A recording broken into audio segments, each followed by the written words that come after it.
Okay, hello and welcome back everyone to Grokkit.com. This is the OGTV program. My name's Jim Jacobson, like it says right there, and that's me up in the upper right. We are going through the 12th edition to the Guide to the Test. I know I say that every time, but I can't count on everyone being here every time. You all have busy lives, and you may also have just found out about this. So, when we last left off in the official guide, we were on page... I already forgot what page we were on. We were on page 665, and we're picking up with question number 44. So we're doing the sentence correction section. This is the final section of the book that we'll be covering, and we still will be going through about 11 questions per time. So that's page 665 and question number 44. You will need a copy of the book in front of you to follow along. I won't write the whole thing, up on the screen. And yeah, let's get started. So number 44. The plot of The Bostonians centers on the rivalry between Olive Chancellor, an active feminist, with her charming and cynical cousin Basil Ransom, when they find themselves drawn to the same radiant young woman whose talent for public speaking has won her an ardent following. Okay, so the first things that I notice anyway when looking at this, there's an idiom, an issue of idiom. We have the idiom of between X and Y. And the sentence as written says, between Olive Chancellor, an active feminist, with her charming and cynical cousin Basil Ransom. So that one actually we already know it has between X with Y. You could actually have a rivalry with someone, but if you introduce the preposition between, the idiom is between X and Y. So we already know that choice A is not going to be right because it has with in there. And then I guess the other thing is that we do have several modifying phrases. We have Olive Chancellor, comma, modifying phrase, an active feminist. And then we also have the her charming and cynical cousin Basil Ransom, so those modifying phrases need to be as close as possible to the thing they modify, and we need to make sure that makes sense. Let's look for that in our answer choices. So we already noticed that choice A has between Olive with her cousin. So choice B, the centers on the rivals, Olive Chancellor, an active feminist, against her charming and cynical cousin Basil Ransom. So this one, instead of having the noun rivalry, it has the noun rivals, which is not naughty. You can say it could be the centers on the rivals, Olive Chancellor and Basil Ransom, but you can't have rivals, and I have to spell rivals right, and it's harder to do when I'm talking. You could just list the two rivals, the rivals, the rival Green Bay Packers and Chicago Bears, for example. That's totally something that you can say, but then you don't include the preposition against. It would be X and Y, not X against Y. So that's naughty. That's why choice B is not it.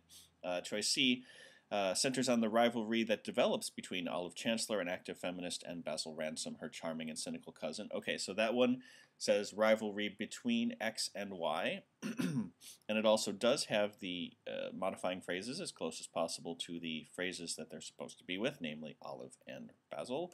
Let's leave that one as an option. Choice D centers on the developing rivalry between Olive Chancellor, an active feminist, with Basil. So that one's got another one with. That makes it with incorrect.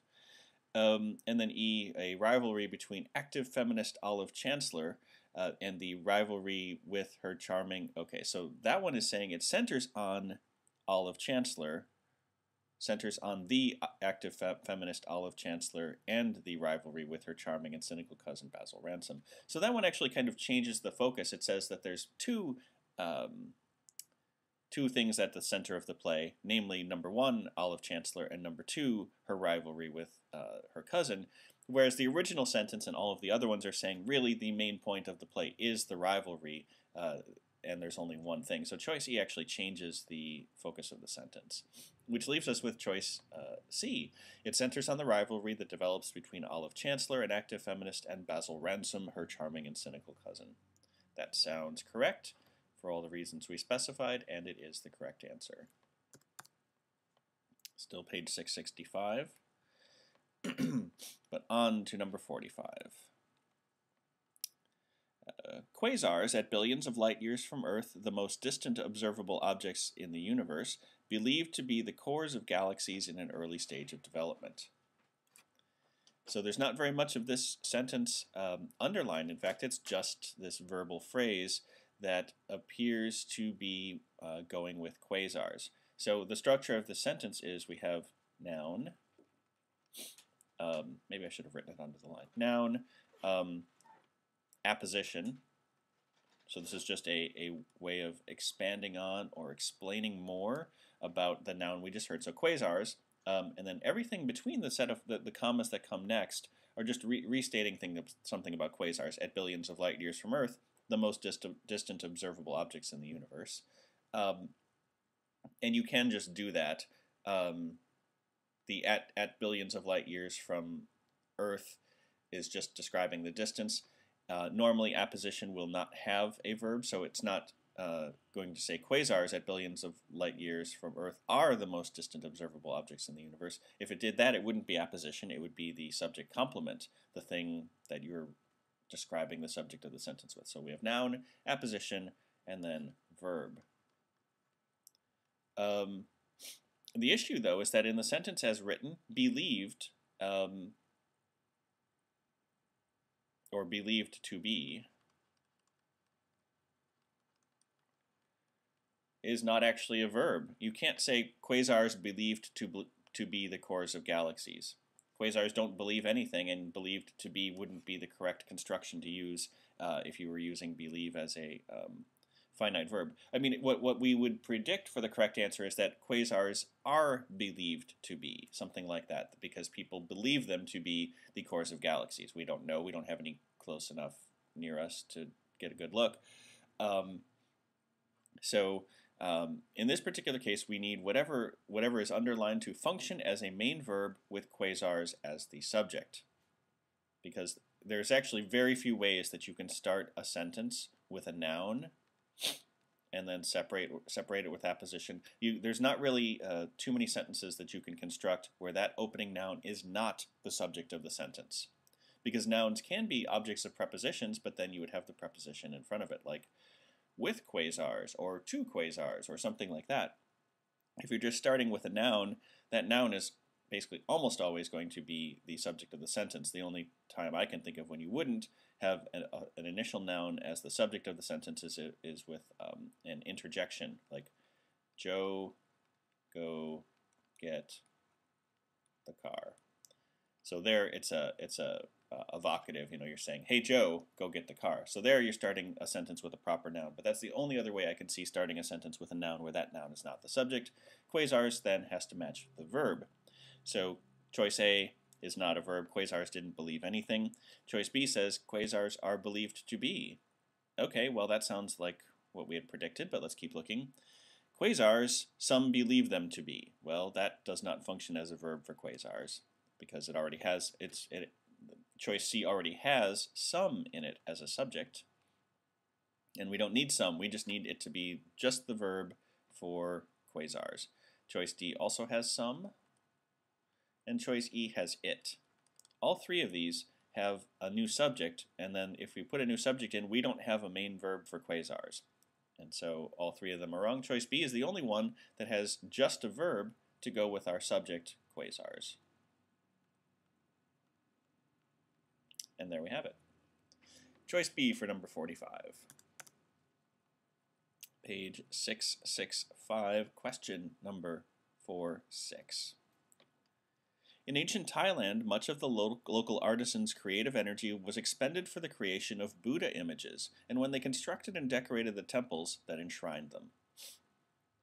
The thing that jumps out at me is that we have several activities, and because we're talking about multiple things that the local artisans' creative energy was expended.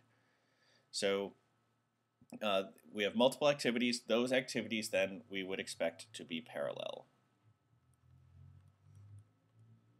The other thing that jumps out at me is the idiom.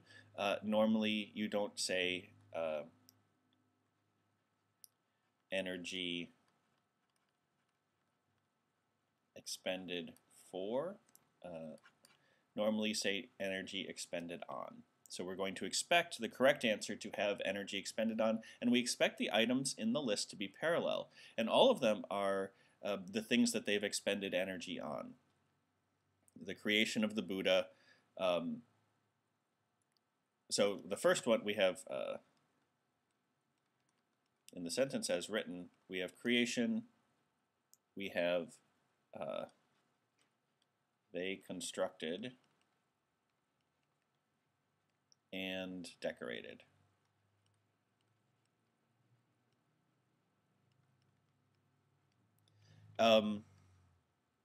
So we would expect for parallelism, number one on our list, we would expect creation, construction, and decoration, or was expended on the times when they created, they constructed, and they decorated. So creation is a noun. Constructed and decorated are verbs. We expect them to be parallel grammatically, so that we need them all to be nouns or all to be verbs. So choice A, we already know, has expended for, and it doesn't have parallelism, so those were supposed to be parallel lines. And it also has for, which is naughty. Choice B, much of the local artisan's creative energy was expended on the creation of Buddha images, so it has on, like we expected, on the creation of Buddha images and on construction and decoration of the temples in which they were enshrined. Okay, so that does have creation, construction, and decoration, so let's keep that. It has parallelism there. But keep in mind that sometimes answer choices introduce new errors or wordier ways of phrasing things that even though they correct the errors that are in choice A, they may introduce new errors that are then corrected in further answer choices. Okay, so choice C, much of the local artisan's creative energy was expended on, okay, good, expended on the creation of Buddha images as well as constructing and decoration. Well, I mean, we can stop there. We had creation, but then constructing as a gerund is less parallel than construction and decoration. So we lack parallelism in C, and therefore we lack a correct answer. In ancient Thailand, creating images of Buddha accounted for much of the local artisans' creative energy, and also constructing and decorating the temples and shrining them. You know, had this been written the other way around, if it had said creating images of Buddha, constructing and decorating the temples and shrining them accounted for much of the local artisans' creative energy. That actually would have been another way of having a parallel construction, a parallel list of the activities of these local artisans. Instead, having and also there, it's not actually clear what and also is. It could be that, grammatically, that creating images of Buddha accounted for much of the local artisans' creative energy, and creating images of Buddha also accounted for constructing and decorating the temples and shrining them, which doesn't make sense, but grammatically that's what and also is doing. It's tacking on new things onto basically whatever the most recent, potentially onto the most recent kind of noun phrase. So, you know, it was accounted for. Much is the first noun, and then and also it adds another object to the preposition for. So choice D, not parallel and actually grammatically confusing, so no good. And choice E, in ancient Thailand, the creation of Buddha images accounted for much of the local artisans' creative energy, as well as construction and decoration of the temples that enshrined them. So this actually works the same way. The as well as, the things after as well as could be objects of the preposition for, you know, for much, as well as for construction and decoration. Or in theory, it could go back to being yet another thing that accounted for much of the local artisan's time. But grammatically, it doesn't do that by default, and that makes it confusing. So grammatically undesirable. It does at least have creation, construction, and decoration, so they are parallel, but they don't do for us what we would need them to do grammatically. Also, normally you're not supposed to well, no, I mean we can leave that alone. So choice E, grammatically confusing. Choice B is the only one that gives us what we really needed.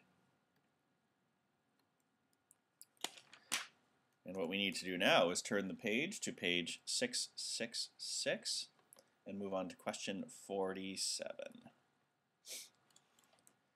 5 fledgling sea eagles left their nests in western Scotland this summer, bringing to 34 the number of wild birds successfully raised since transplants from Norway began in 1975. Again, not a whole lot underlined in this one. All we have is this word bringing. The sense of the sentence is we have this main clause, namely 5 fledgling sea eagles left their nests, and then we want to re-describe what the consequence of this activity is, and it's bringing to 34 the number of wild birds successfully raised since transplants from Norway began in 1975. So main clause, and then it's a, I don't know what we'd call it. We could call it a consequence. That's not the grammatical term. I'm just saying that what comes next is a restating of the of the main clause. Now the question is, what's the format for doing that? That says main clause, by the way, not man clause. I just need to make that a little bit clearer. There. Now on the GMAT especially, the main way that you're going to do that is actually with the way it is done in the sentence as written. If you have the main clause and then something is, if you want to kind of restate what that does, you will use an ing word, totaling, this, bringing to 34 this, accounting for most of the reasons why, blah. Okay, so the ing word after the comma, after the main clause, is the way that on the GMAT you will expect to rename the whole main clause. Also note that ing can just refer back, an ing participle is what it is, can refer back to the subject of the main clause, but it can also be used to refer to just what the whole main clause is doing. In English also people will use which, like in real life English, people say blah blah blah, which brings to 34 the number blah. The GMAT prefers to use which to modify the noun right before the comma. So we need, basically the sentence as written is correct. We need to make sure that the other answer choices are not likewise correct. So choice B, 5 fledgling sea eagles, blah, blah, blah, and it brings to 34 the number of wild birds. Well, it clearly can't be right. If we are going to say that the eagles are the subject, they are plural, and so it is a singular pronoun, so it cannot be correct. Oh, sorry, it is in choice C.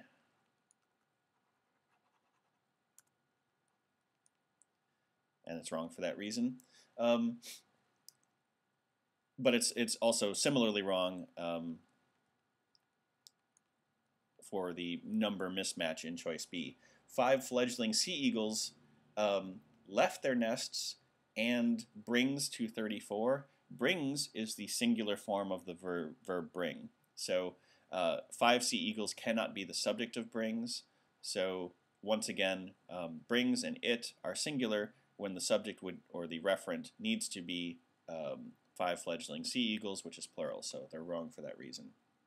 Choice D also has it, which is wrong again because, again, it would be the eagles. Choice E, brought, can modify 5 fledgling sea eagles. The problem is sense. The 5 fledgling sea eagles themselves did not actually bring to 34 the number of wild birds successfully raised, blah, blah, blah. The act of their leaving their nests brought the number to 34, the number successfully raised. The little birds themselves did not actually do it. So choice E changes the meaning of the sentence to something that doesn't actually make sense. Grammatically, though, E is at least correct because brought can be the main verb or be another verb for 5 fledgling sea eagles. Choice A correctly restates the main clause and the consequence of the main clause. So choice A. 666, number 48. In 1713, Alexander Pope began his translation of the Iliad, a work that, taking him 7 years until completion, and that literary critic Samuel Johnson, Pope's contemporary, pronounced the greatest translation in any language. Okay. So, remember that modifying phrases, that's the first thing that jumps out at me about this one. Modifying phrases need to be as close as possible to the thing that they modify. Right in the sentence as written, we have his translation of the Iliad, a work that, taking him 7 years until completion. Now, the Iliad is not a work that took him 7 years until completion. You can argue that grammatically, his translation of the Iliad is the thing that's being renamed, and you would be correct. Grammatically, in English, you could actually have something like that, but for greater clarity, since we're talking about 2 different books, it would be best if the thing that says that it took him 7 years is as close as possible to the word translation. If it had been his translation of something that wasn't a book, if it hadn't been translation, if it had been his interpretive dance or something, I don't know. The point is, when there's potential ambiguity, you want the modifiers as close as possible to the thing they're modifying. And there's absolutely ambiguity between the Iliad. Nobody knows how long that took to complete. Because it wasn't actually originally written down. But his translation, we do know that it took him 7 years. We need that phrase to be as close as possible. The other thing that we notice is parallelism. We have two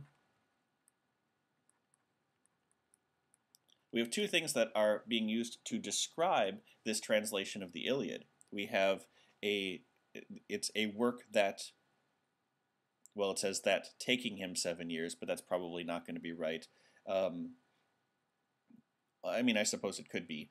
But so it's a parallelism between the, let's just leave taking as the correct form of the verb. We'll just pretend. Take 7 years, and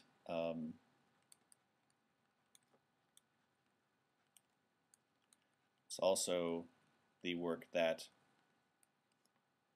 Samuel Johnson pronounced as totally awesome. So these 2 things need to be parallel. So it probably needs to be that taking and that pronouncing, or that took 7 years and that Samuel Johnson pronounced. Either way, the verbs or participles, or however it is that we're going to be modifying this translation, taking and pronounced, those things need to be parallel, even potentially down to the that's in front of them. So those are the 2 things that we need. We need the modifying phrases to be correct, and we need parallelism in the 2 descriptors of the translation. So choice A, we already established, is naughty. Choice B, began his translation of the Iliad, a work that took 7 years to complete, and that literary critic Samuel Johnson, Pope's contemporary, pronounced. Okay. So again, we have the issue of the work, his translation of the Iliad, a work that took him 7 years to complete. So again, a work that took him 7 years to complete, we would ideally have it closer to translation, but it can still go back, even though Iliad is the closer word, it can still go back there, so B is okay. But not thrilling. If we could have a work that took him 7 years to complete closer to translation than to Iliad, then that would be better. So we'll keep B around and hope for something better. Choice C, his translation of the Iliad, a work that had taken 7 years to complete, and that literary critic Samuel Johnson, Pope's contemporary, pronounced it as. So I forgot to point out that choice B did have the parallelism that we wanted. It had that took 7 years and that Samuel Johnson pronounced. So B had the parallelism going for it. choice C has this had taken. Remember, you're only going to have the past perfect. You only need the past perfect when you need to describe an action that took place clearly in the past before another action in the same sentence. And we already knew that it took him 7 years, so the time frame is actually already clear from the 7 years, so we don't need had taken. On top of that, the parallelism is destroyed by the word it at the end of C. It says his translation of the Iliad, a work that literary critic Samuel Johnson, Pope's contemporary, pronounced it. That is already the subject of pronounced, or the object of pronounced. Literary critic Samuel Johnson is the subject. Pronounced is the verb, and then that is then going to be the object of it. So the it ruins choice C, even if had. Why do I have? Oh yeah, it's supposed to be had taken. Wow. All right, there we go. Choice D, translating the Iliad, a work that took 7 years until completion. So that's actually even worse. Instead of actually having a noun, translation of the Iliad, where a work that had taken 7 years to complete, translation can be the referent for a work. Translating the Iliad completely removes even the option of having translation as the object of the object that says this is what took 7 years. So in choice D, D definitely says the Iliad took 7 years to complete, and that's not true. The Iliad had already been written long before Alexander Pope was alive. So, and choice E has the same thing. So both of them have this translating rather than translation. Just to be clear, again, this modifying phrase, we have translation of the Iliad, a work. Now the issue here is that grammatically a work would first go back to this, but then since of the Iliad is the object of, since the Iliad is the object of the preposition of, a work can go back to translation. I probably should have written it out, because translation is a noun. If we actually have translating here, a work can only go back, oh sorry, I did that wrong. The word a work can only go back to the Iliad. It doesn't even have the option of referring back to his translation, which is what we really need it to be referring to. So even though I've been complaining about having Iliad close to a work, translating is even worse than translation, because then a work has to refer to Iliad, and that's totally naughty. So choice E and D both have translating the Iliad, which ruins the apposition afterwards, a work that had taken 7 years to complete. Because he didn't complete the Iliad, he completed a translation of the Iliad. And then choice D and E also have it in there too, so they're doubly wrong. So choice B, the one that I wasn't that thrilled with because it still has translation of the Iliad, a work that took him 7 years to complete. The word Iliad is still closer to work than translation, but it's still grammatically possible for it to refer back there. Choice B is the best of our answer choices, and it is also the correct answer.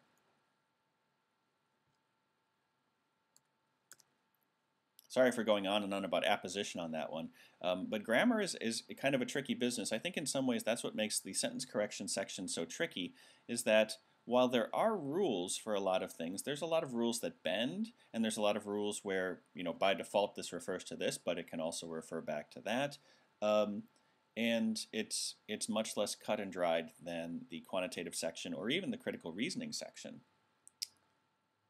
Anyway, number 49. The automotive conveyor belt system, which Henry Ford modeled after an assembly line technique introduced by Ransom Olds, reduced from a day and a half to 93 minutes the required time of assembling a Model T. Okay. So in terms of what we are looking for, there's definitely the idiom of reduced from X to Y. We're going to expect that to be done correctly. And again, these are just the predictions that we make based on the sentence as written. Also, excuse me, we have this issue of required time of assembling, which doesn't really sound like English. You know, we could say required time of assembly or required assembly time. There's other ways that we could phrase this idea more concisely and more clearly. Required time of assembling is just not going to do it. So those are the things we're going to be looking for to be correct, and we're going to look for the answers to not introduce any new errors. So choice A, we already have this required time of assembling, which is gross, and we don't want it. Choice B, reduced the time being required to assemble a Model T from a day and a half down to 93 minutes. So for this one, we have time being required. So remember to be suspicious of words being and having on the GMAT, because most of the time when they appear in the answer choices, they could be done without. There's no difference between the time being required and the time required. Being is a completely extra word, and the GMAT hates that. So we don't need to say the time being required. If we were going to use this particular word order, we would just say the time required to assemble. Do note that the time required to assemble, even in choice B without the word being in it, time required to assemble is a more normal way of expressing the idea as compared to required time of assembling. So choice B corrected one thing but introduced another error. Choice C also still has time being required. So that's why I crossed it off before I said anything. It repeats the same error. Choice D, Henry Ford, the conveyor belt system reduced the time required to assemble a Model T from a day and a half to 93 minutes. So there we have time required, which is good, and we still have the reduced from X to Y. Yeah, correctly. So the idiom is correct there. So choice D is an option. Let's look at choice E. Reduced from a day and a half to 93 minutes, the time required for the assembling of a Model T. So we have assembling of, which is not as good.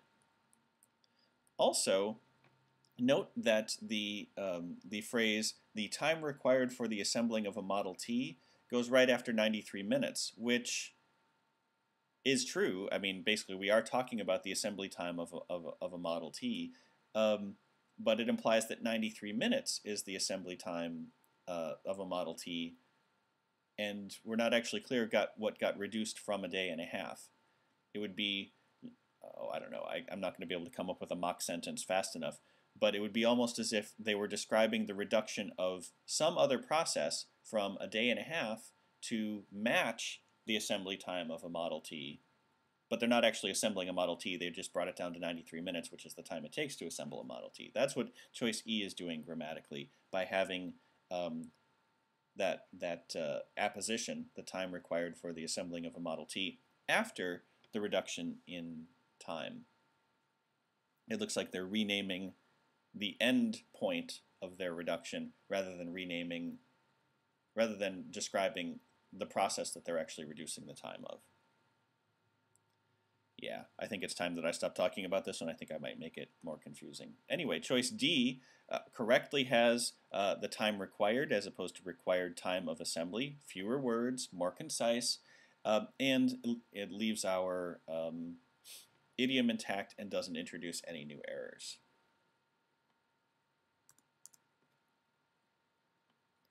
So 66650.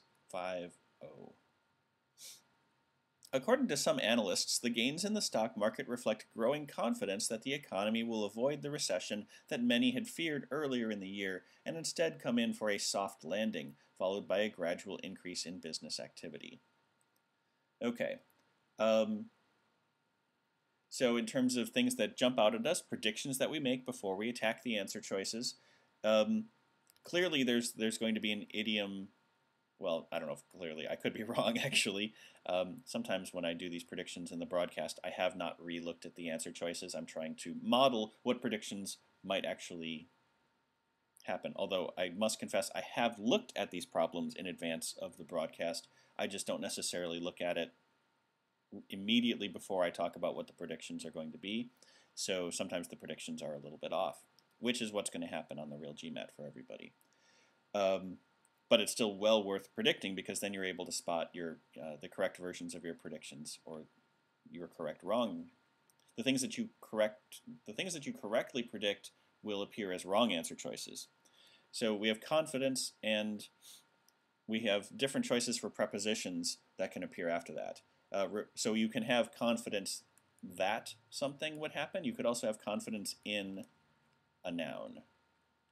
Confidence that, and then you would have a clause, or confidence in a noun.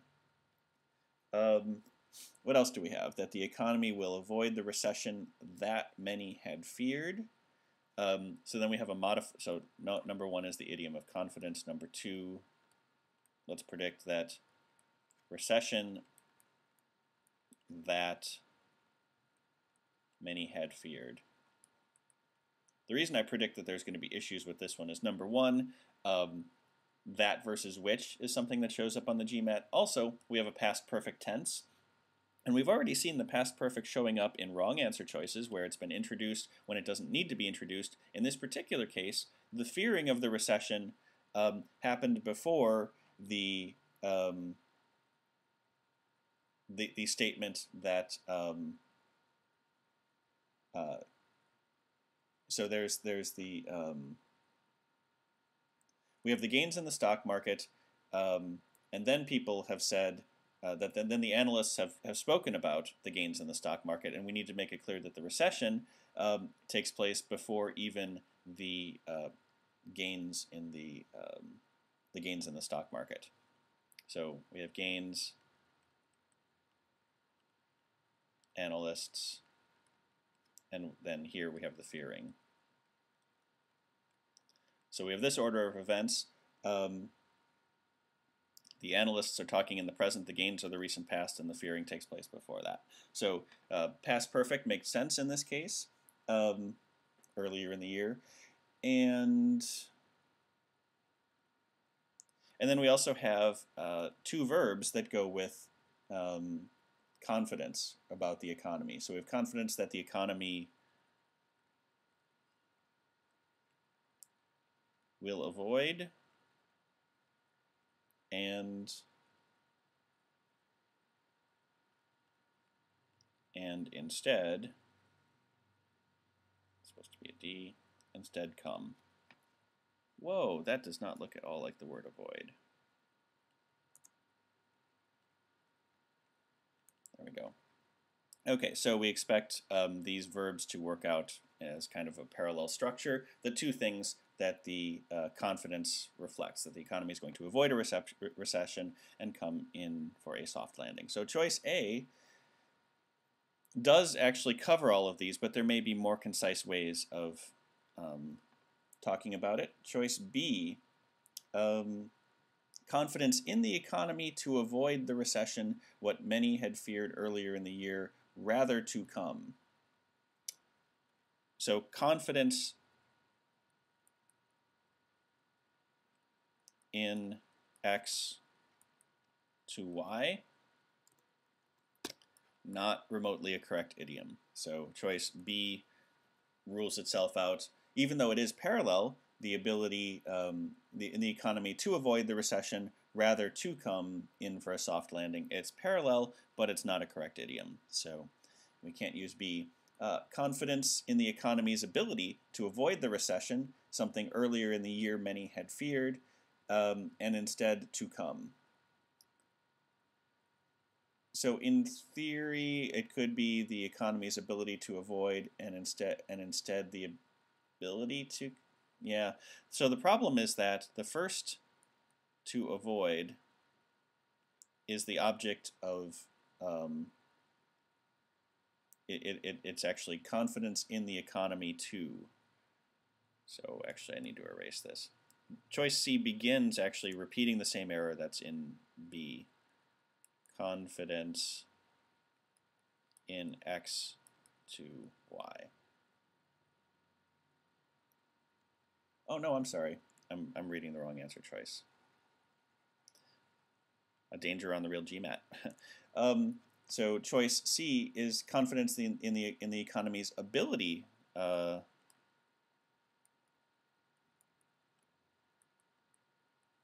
So the first part's right. You can have confidence in noun. Remember, that was one of our options for the idiom.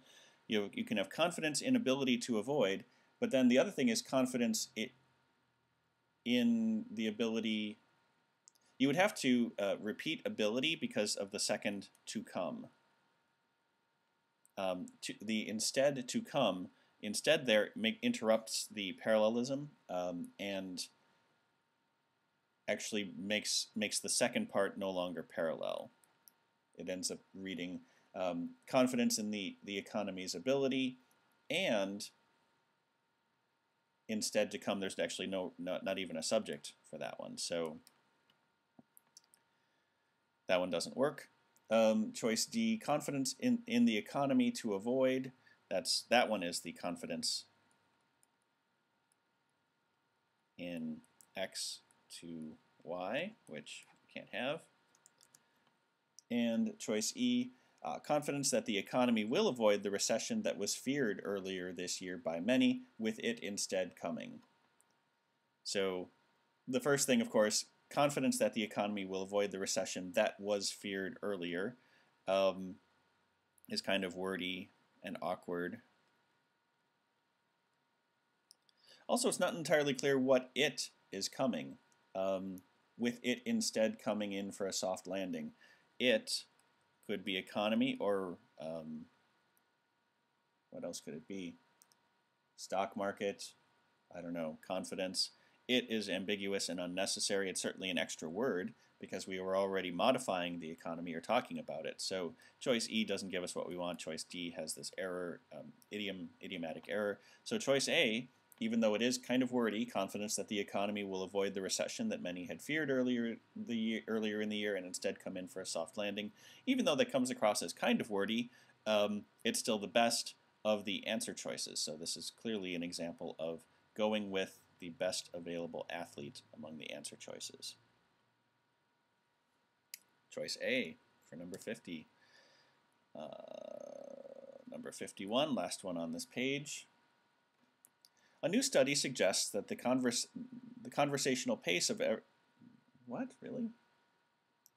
new study suggests that the conversational pace of everyday life may be so brisk it hampers the ability of some children for distinguishing discrete sounds and words, and the result is to make sense of speech. Okay, so first off, we clearly have we have kind of a logic error, or a sense error in this sentence. We are trying to say that people talk so fast that children cannot make sense, or can't make sense of speech. It hampers the ability, well, there's the other one. Hampers ability. The normal idiom is ability to do something, okay? There's no ability for. So in the original answer, we already know the answer choice as written is wrong because it has ability for. Oh no, it has ability of. So we don't want for or ability of. Choice A is wrong for that reason. So conversational pace may be so brisk it hampers the other. So another thing here is so X that Y. If we're talking about the result, if we're talking about the result of the extent of something, if something is so whatever that this other thing is a consequence of that, you definitely need the word that in there, and the sentence as written also lacks that. So this has a problem with number 2, number 3, and then the other thing I was trying to get to, the reason I postponed talking about the sense issue, is number 1. so brisk it hampers the ability of some children for distinguishing discrete sounds and words. That's the got the negative part in it, hampering the ability to do something. But then the result is, so this is introducing a new clause, the result of this hampering is to make sense of speech. When what we're trying to say is that the result of this hampering is that the children are not able to make sense of speech. So choice A, the sentence as written, has some problems with what it's actually trying to say. We need the children unable to make sense of speech. And we can do that either by including another word like unable in it, or have that also be something in the list of things that are hampered. Because hamper means to make difficult, and that's what we're trying to say. So A has all sorts of problems. We need answer choices that correct these issues. We needed to say that children have trouble. So B, conversational pace of everyday life may be so brisk that it hampers the ability of some children to distinguish discrete sounds and words and, as a result, to make sense of speech. So this one lists the ability to make sense of speech among the things hampered by the conversational pace of everyday life. So that addresses our sense issue. We do have the ability of some children to distinguish, so we have the correct idiom for ability, and I spelled ability wrong. Oh my goodness, this is clearly not my day. Come on, right. Ability, there we go. Okay, and then the third thing we're worried about is having the word that in there, and it does begin with the word that. So choice B is definitely a contender. Choice C may be so brisk that it hampers the ability of some children to distinguish discrete sounds and make words, and the result of this they are unable to make.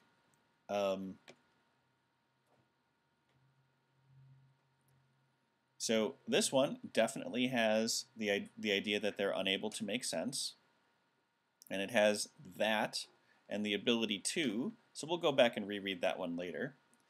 Choice D, that it hampers the ability of some children to distinguish discrete sounds and words and results in not making. Choice D changes what the subject is of the not making sense of speech. It actually, the it refers back to the brisk pace of the conversational pace of everyday life. So in choice D, the conversational pace results in not making sense of speech. We need the children to be unable to make sense of speech, not that the conversational pace of life itself cannot make sense of speech. So D falls down on sense, even though it correctly has ability. Oh, actually, D also has ability of, so that's number 2. So it's not D. Choice E starts with as to hamper. We needed that.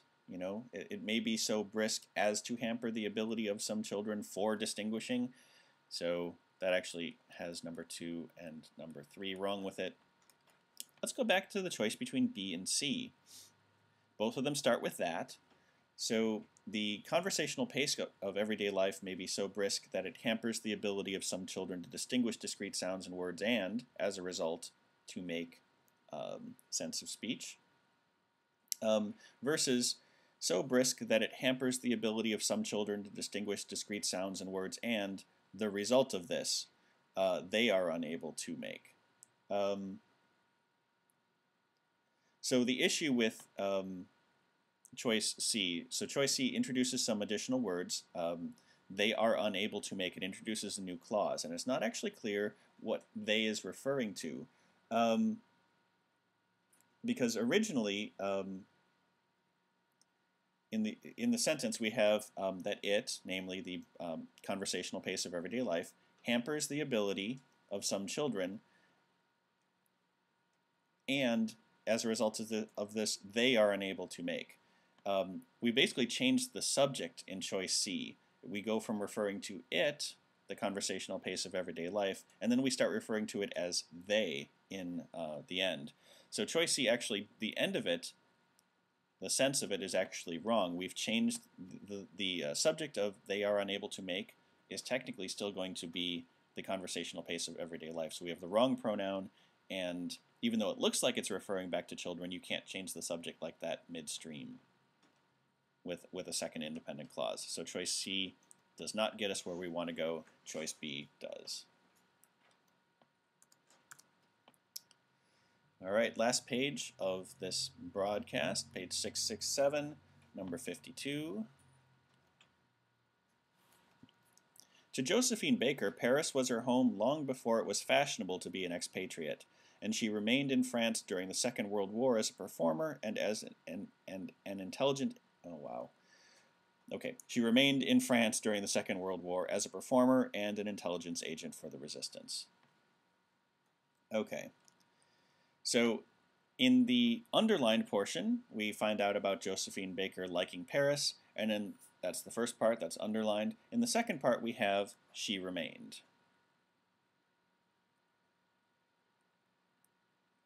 And then the details about how she remained in Paris. The issue with this is that then, since the second part of the sentence is she remained, the first part of the sentence needs to have Josephine Baker as the subject. Because it needs to be Josephine Baker did this, and she remained in Paris, or remained in France. And in the original sentence, it just says, to Josephine Baker, Paris was her home. So in the first one, Paris is the subject. We need Josephine Baker to be the subject of the underlined portion for maximum parallelism. Remember, the GMAT loves parallelism just a ton. So choice A doesn't do it. Choice B for Josephine Baker, but long before it was fashionable to be an expatriate, Paris was her home. Again, Paris is the subject. That's not it. Choice C, Josephine Baker made Paris her home long before to be an expatriate was fashionable. So here we do have Josephine Baker as the subject, but this part, long before to be an expatriate was fashionable. Long before to be. I'm trying to think of a sentence in English where you actually could use before to be.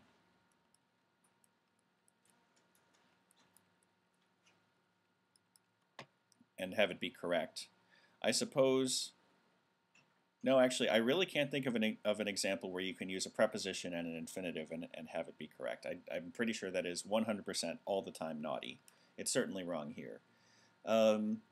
Choice D, long before it was fashionable to be an expatriate, Josephine Baker made Paris her home. Okay, so we do have Josephine Baker as the subject. She made Paris her home.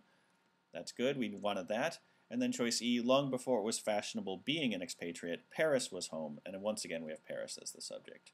So choice D is the only one that made Josephine Baker, well, actually C and D both made Josephine Baker the subject, but choice C had this weird before to be phrase in it, which is wrong. Choice D is correct.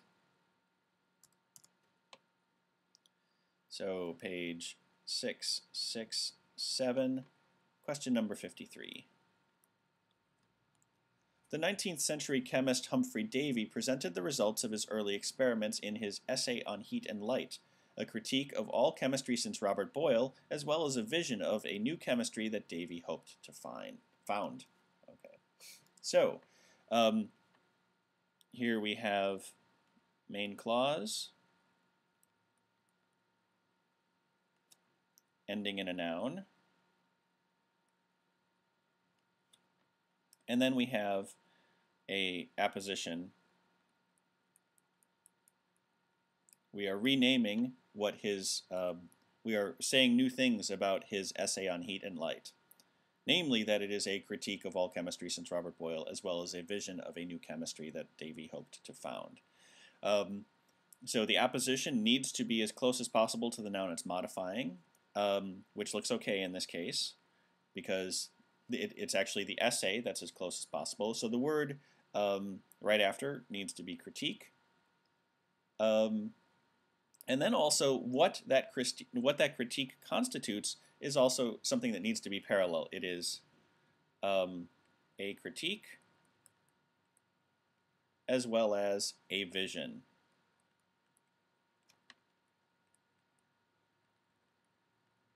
So that's parallel. So choice A is definitely good. Let's see if anything else improves on it.